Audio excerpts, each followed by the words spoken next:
കോൺഗ്രസിൽ നിന്നാണ് ബിജെപിക്ക് ഏറ്റവും ഈസി ക്യാച്ച്. അത് എന്തുകൊണ്ടാണ്? ഐഡിയോളജിയുടെ കെട്ടുറപ്പില്ലായ്മയാണ് ഒരു കാരണം.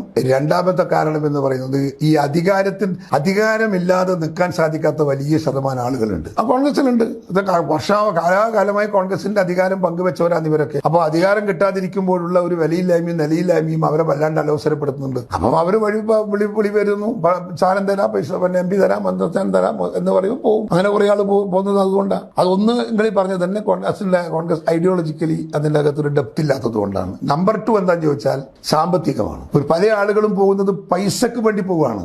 ഈ പോയ ആളുകൾക്കെല്ലാം കറൻസികൾ വണ്ടിയിൽ എത്തിച്ചു കൊടുത്തിട്ടുണ്ട്. ഒട്ടുമിക്ക ആളുകളിലേക്ക് ഇത്ര വേണമെങ്കിലും പൈസ ചെലവഴിക്കാൻ അവർ തയ്യാറാണ്. ഞങ്ങളെ അവിടെയെല്ലാം പ്രാദേശിക തലത്തിലെ ആളുകൾക്ക് പോലും പൈസ ഓഫർ ചെയ്യുന്നുണ്ട്. കണ്ണൂർ CPM-നെതിരെ ഫൈറ്റ് ചെയ്യാൻ അവർക്ക് ആവശ്യമാണ് ആളുകളെ. അതുകൊണ്ട് കാശ് കൊടുക്കാൻ തയ്യാറാണ് പാർട്ടിക്കാർക്ക്. പക്ഷെ അവരൊക്കെ നമ്മളോടുള്ള ഒരു സിൻസിയറിറ്റിയും ലോയൽറ്റിയും കൊണ്ട് അവരൊന്നും പോയിട്ടില്ല. നമ്മുടെ ഇന്ന് BJP-യിലേക്ക് കണ്ണൂരിൽ നിന്ന് ഒരൊറ്റ പയ്യൻ പോലും പോയിട്ടില്ല.